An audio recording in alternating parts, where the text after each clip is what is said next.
Imagine a moment of profound tension, almost unbearable silence. In the hallowed chambers of the Supreme Court, the air, usually thick with the weight of legal precedent and constitutional interpretation, was now charged with an unexpected confrontation. Before the 9 justices, a lone Congresswoman stood, her composure unyielding. Then, the piercing clarity of a voice, imbued with the authority of decades on the highest bench, cut through the quiet. Congresswoman Justice Clarence Thomas declared, his tone cold and dismissive, "With all due respect, you're simply not qualified to question the integrity of this court." A collective ripple went through the room. Journalists, usually stoic, frantically scribbled notes. Committee members exchanged surprised glances, taken aback by the unexpected rebuke from such a senior justice. The air seemed to hold its breath, anticipating retreat, a deflection, perhaps even an apology. But instead of faltering, Congresswoman Jasmine Crockett remained perfectly calm. With a deliberate, measured movement, she reached into her portfolio. Her fingers grasped not legal briefs, but a stack of printed messages. "Justice Thomas," she began, her voice steady and clear, cutting through the lingering tension. "Before I respond to your assessment of my qualifications, I believe the American people should see these text messages sent by your wife, Ginni Thomas, regarding the 2020 election." In that instant, Justice Thomas's face, which had held an air of dismissive confidence, transformed. Visible alarm replaced his earlier composure. The other justices, moments before, focused on the exchange, now turned their attention to him, their expressions a mixture of concern and confusion. What happened in the next few minutes wouldn't just leave Justice Thomas speechless. It would reveal communications that possessed the power to fundamentally change the public's perception of the highest court in the land, exposing potential influences previously only speculated upon. Before diving deeper into this extraordinary confrontation and its profound implications, don't forget to like this video and subscribe to our channel for more revealing political content that mainstream media often won't show you. The dramatic showdown unfolding in the Supreme Court chamber was not an isolated incident. It was the culmination of deeply rooted tensions and diverging principles that had been simmering in Washington for years.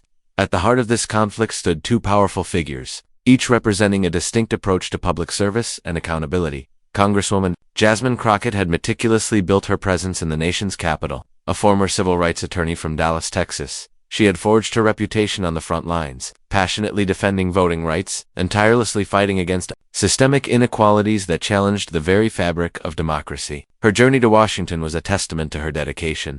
After serving with distinction in the Texas House of Representatives, she was elected to Congress in 2022. Once there, she wasted no time in making her mark, quickly becoming known as an outspoken and formidable advocate for judicial accountability, a stance that would soon place her directly in the path of immense institutional power. Her appearance before the Supreme Court was no accident, but part of a rare congressional oversight hearing on judicial ethics, a topic that had increasingly dominated headlines following revelations about undisclosed luxury trips, lavish gifts, and other potential ethical lapses accepted by certain justices, raising uncomfortable questions about the court's impartiality. On the other side of this looming confrontation sat Justice Clarence Thomas, the longest-serving member of the current Supreme Court, appointed in 1991 by President George H.W. Bush. His confirmation hearings, marked by contentious allegations of sexual harassment from Anita Hill, had divided the nation even then. Despite this rocky start, Thomas had gone on to serve over 3 decades on the bench, establishing himself as one of the court's most consistently conservative voices, a pillar of judicial originalism. In recent years, however, Justice Thomas had faced growing scrutiny over potential conflicts of interest, specifically involving his wife Virginia, widely known as Ginni Thomas, a prominent conservative activist with deep ties to various right-wing organizations.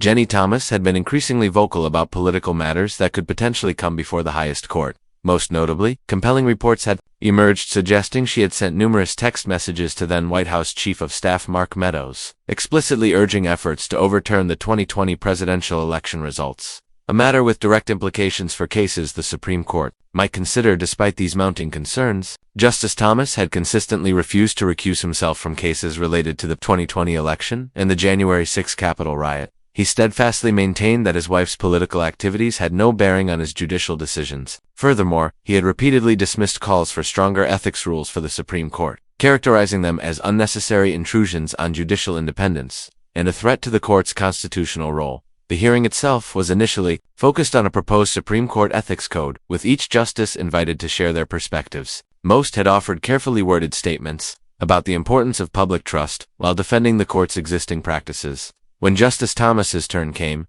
however, he had gone further, suggesting that congressional oversight represented a dangerous overreach that threatened the court's very constitutional position. Some members of Congress, he had said pointedly, seem more interested in scoring political points than understanding the proper separation of powers. His gaze had lingered on Congresswoman Crockett as he spoke, an unspoken challenge that clearly set the stage for the dramatic confrontation that was about to unfold. But Congresswoman Crockett had come prepared.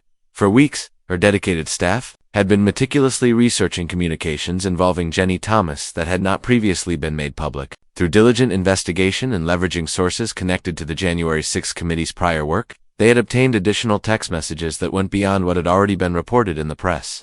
These were not just more messages. These were communications that raised serious, profound questions about potential influence on the court's deliberations, hinting at a level of coordination that could shock the public. As the time for questioning approached, the tension in the chamber was palpable. Justice Thomas, known for his confidence and occasionally combative demeanor, clearly did not expect to be challenged so directly, so definitively, by a first-term congresswoman. This miscalculation, however, would prove costly and dramatically shift the balance of power in that historic chamber. The ornate Supreme Court chamber, with its marble columns and rich mahogany furnishings, had rarely witnessed such a direct and unflinching confrontation. Congresswoman Crockett, composed and resolute, approached the podium when recognized by the committee chair. Her voice, clear and steady, addressed the justices. "Thank you for appearing before this committee today," she began. "Justice Thomas, I'd like to direct my first question to you. Given the extensive reporting about your wife's political activities, could you explain your reasoning for not recusing yourself from cases related to the 2020 election?" Justice Thomas shifted slightly in his seat before leaning toward his microphone, his response immediate. "Congresswoman, the decision to recuse is each justice's individual responsibility. My wife's activities are her own and have no bearing on my judicial decision-making." Crockett nodded, maintaining steady eye contact. Yet the Code of Conduct for federal judges clearly states that recusal is required not just when there is actual bias, but when there might be the appearance of bias. Wouldn't your wife's communications about overturning an election create such an appearance when you then rule on cases about that very election? Thomas's expression hardened. "I believe I've answered the question. The Supreme Court's unique constitutional position means that the recusal standards for lower court judges don't apply in the same way." Unfazed, Crockett pressed forward. "Justice Thomas, are you aware that your wife exchanged at least 29 text messages with Mark Meadows, specifically encouraging efforts to overturn the election results?" "My wife's private communications are not relevant to these proceedings," Thomas replied, his voice taking on an edge. "And I must say, Congresswoman, this line of questioning seems designed for media attention rather than substantive oversight." Crockett remained unruffled. "With respect, Justice Thomas, when a spouse of a Supreme Court justice actively participates in efforts to overturn an election, and that justice then rules on cases related to that election without disclosure or recusal, that is precisely what congressional oversight should examine." Thomas leaned forward, his patience visibly wearing thin. "Congresswoman, with all due respect, you're simply not qualified to question the integrity of this court. I've served here for over 30 years. The Constitution grants us independence for a reason." A murmur ran through the chamber at the dismissive remark. Several committee members looked uncomfortable, while others nodded in agreement with Thomas. It was at this critical moment that Crockett reached for the portfolio containing the documents. Her team had obtained. "Justice Thomas," she said, her voice now carrying additional weight, a quiet authority. "Before I respond to your assessment of my qualifications, I believe the American people should see these text messages sent by your wife, Ginni Thomas, regarding the 2020 election." She held up several printed pages. "I have here previously undisclosed messages from your wife to various White House officials dated January 4th and 5th, 2021. In one, she writes, and I quote, 'The fraud is obvious to anyone willing to look. She says he understands the stakes and will do what's needed when the cases reach him.'" The chamber fell completely silent. Justice Thomas's face, once composed, now seemed a drain of color. Chief Justice Roberts leaned over, appearing to whisper something to him, but Thomas shook his head slightly, his eyes fixed on the documents Crockett held. Crockett continued, her voice unwavering. "In another message she writes, 'Make sure she knows we expect him to hold the line when this reaches the court. He's our best hope.'" She then looked directly at the spot where Justice Thomas sat. "Justice Thomas, in the interest of transparency, could you clarify who he refers to in these messages?" Thomas remained silent for several long seconds before responding, his voice noticeably less confident than before. "I have no knowledge of these alleged messages, and I cannot speak to their authenticity or meaning." Crockett nodded, a subtle gesture of acknowledgement. "Let me continue.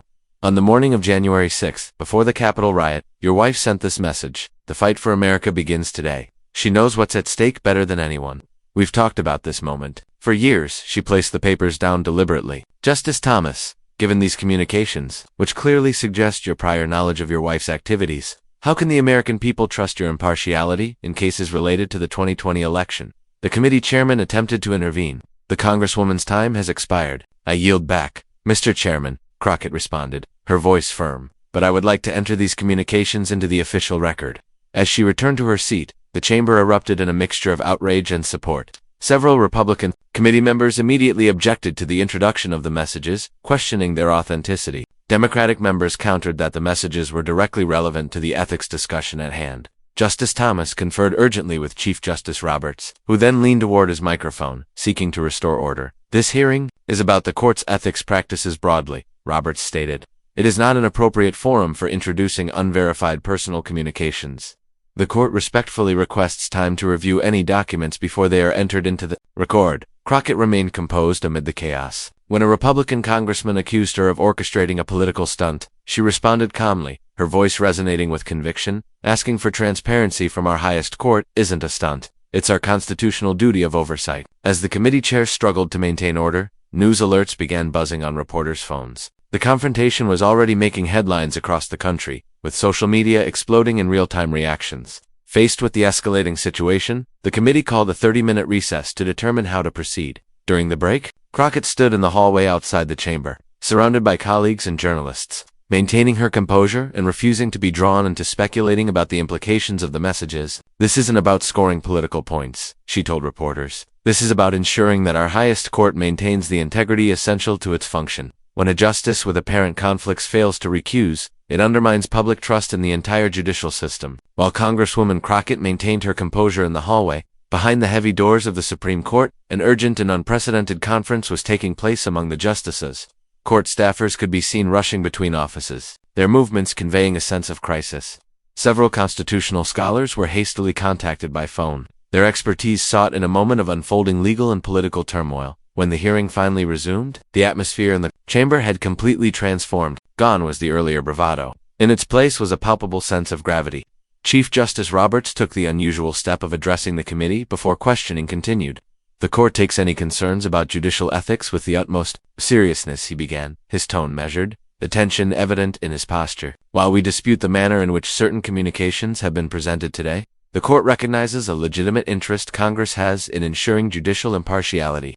Then, Chief Justice Roberts announced a significant development that sent shockwaves through the chamber. After consultation with his colleagues, Justice Thomas has decided to recuse himself from all current and future cases related to the 2020 election and the events of January 6, 2021. Justice Thomas himself sat rigidly, his expression unreadable as Roberts continued. Furthermore, the court will expedite the formal adoption of a binding code of ethics, including clear recusal standards, within the next 30 days, while we maintain that such matters are properly decided by the court itself rather than Congress. We acknowledge the importance of addressing public concerns about judicial conduct. When questioning resumed, Congresswoman Crockett was recognized again. Rather than pressing her advantage against Justice Thomas personally, she made a strategic pivot, addressing the broader institutional issues. Chief Justice Roberts, I appreciate the court's responsiveness to these concerns.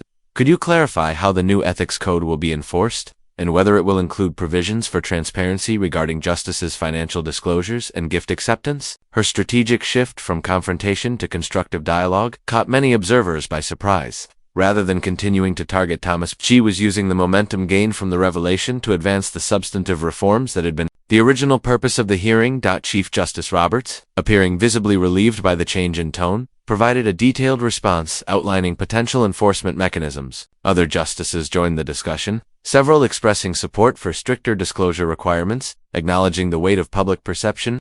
Justice Thomas remained silent throughout this portion, his earlier combative demeanor replaced by a studied neutrality. As the hearing continued, it became abundantly clear that Congresswoman Crockett had achieved something truly remarkable. By standing firm against Justice Thomas's dismissive attitude and backing her challenge with documented evidence, she had forced concrete action on ethics reforms that had been stalled for years. News analyses published during the hearing described it as nothing less than a watershed moment for judicial accountability. Constitutional scholars interviewed on various news programs noted that while the Supreme Court had long resisted external ethics requirements, the public nature of this confrontation had made maintaining that position untenable. By the hearing's conclusion, Justice Thomas's earlier insult, "You're not qualified," had ironically transformed from an attempt to diminish Congresswoman Crockett into a badge of honor. Her qualifications as a civil rights attorney and legislator had proven precisely right for the formidable task of challenging the court's resistance to ethical oversight. As she left the hearing room, Crockett was approached by a senior Democratic senator who had witnessed the exchange. "Congresswoman," he said, just within earshot of nearby journalists, "what we saw today wasn't just qualified questioning, it was a masterclass in congressional oversight." The repercussions of the Crockett confrontation extended far beyond the hearing room itself. Within hours, the text messages had been authenticated by multiple news organizations, leading to front-page headlines across the country. Editorial boards from papers spanning the political spectrum universally called for comprehensive Supreme Court ethics reform. Justice Thomas issued a carefully worded statement the following day, neither confirming nor denying direct knowledge of his wife's communications, but defending her right to political activism.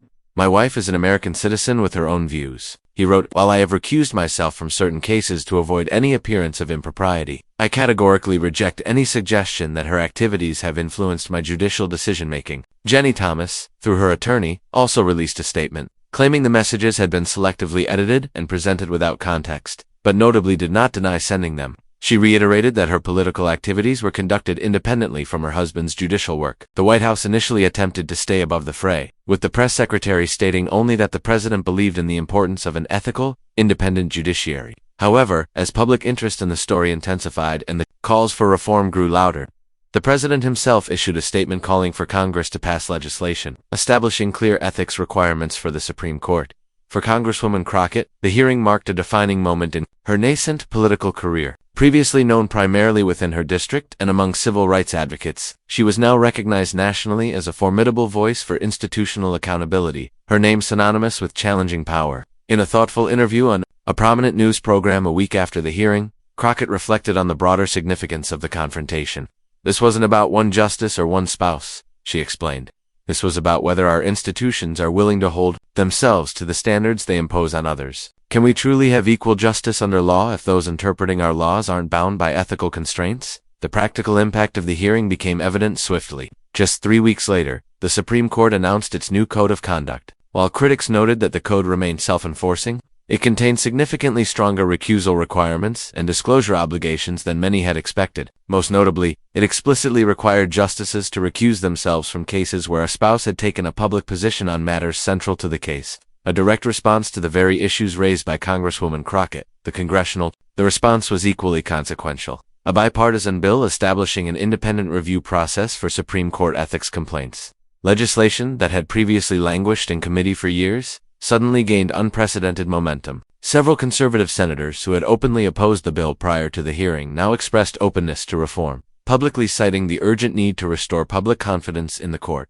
Legal scholars across the nation began referring to the incident as a turning point in the often strained relationship between the court and Congress. Harvard law professor Lawrence Tribe, a renowned constitutional expert, wrote in The Atlantic that the Crockett-Thomas exchange had revealed the unsustainability of judicial exceptionalism in the modern era. He argued that when justices claim to be beyond questioning, they paradoxically undermine the very authority they seek to protect. Public opinion polling soon reflected the seismic shift. A Gallup survey conducted 2 weeks after the hearing found that a resounding 76% of Americans believed Supreme Court justices should be subject to the same ethics rules as other federal judges, with a majority of support spanning across all party lines. This demonstrated a broad, nonpartisan consensus on the need for greater accountability. Perhaps most significantly, the confrontation sparked a broader national conversation about accountability in all branches of government, not just the judiciary. High school civics teachers reported students eagerly bringing up the exchange in classroom discussions, eager to dissect its implications for democracy. Law schools across the country incorporated the case study into their legal ethics curricula, using it as a prime example of real-world ethical dilemmas at the highest levels of power. Citizen watchdog groups reported a marked increase in public interest in monitoring judicial conflicts of interest, indicating a newfound public engagement with previously arcane legal processes. 6 months after the pivotal hearing, Congresswoman Crockett was invited to deliver a special lecture at Georgetown Law School on congressional oversight and judicial ethics. The auditorium was filled to capacity, packed with students, faculty, and legal professionals, eager to hear from the Congresswoman who had fundamentally changed the conversation about the Supreme Court. "When Justice Thomas told me I wasn't qualified to question the court's integrity," she told the rapt audience, "he unintentionally highlighted a fundamental truth about our constitutional system. In a democracy, every citizen is qualified indeed, obligated to question those in power." Our institutions derive their legitimacy not from being beyond question, but from being worthy of the public's trust. She concluded with a reflection that resonated far beyond the law school walls. The strength of our democracy doesn't rest on infallible individuals or institutions. It rests on our willingness to acknowledge imperfection, to demand accountability, and to continually strive toward a more perfect union. That work belongs to all of us, regardless of title or tenure, as history would later record. The Thomas Crockett confrontation didn't just change ethics rules for the Supreme Court. It helped restore the proper balance between judicial independence and the essential public accountability that is so critical to constitutional governance. It became a powerful lesson in the enduring power of facts, transparency, and courageous oversight. The remarkable confrontation between Congresswoman Jasmine Crockett and Justice Clarence Thomas transcends a single moment of high drama. It stands as a profound illustration of the enduring significance of judicial ethics and the critical role of democratic accountability in upholding the integrity of our most vital institutions. This event, born from a challenge to perceived authority, became a catalyst for change, demonstrating how the steadfast pursuit of facts can illuminate hidden truths and compel even the highest powers to respond. It underscores a fundamental principle that public trust is not granted by title or tenure, but earned through transparency and a willingness to adhere to the highest ethical standards. The story of Crockett and Thomas serves as a potent reminder that in a thriving democracy, vigilance and the courage to question are not just rights, but responsibilities. If you found this story informative and important, please like this video and subscribe to our channel. Your support helps us continue bringing you the political confrontations and accountability moments that mainstream media often overlooks. Hit that notification bell to stay updated on all our latest content and leave a comment below, sharing your thoughts on Supreme Court ethics reform. We believe that by understanding these critical moments, we can all contribute to a more transparent and accountable system of governance.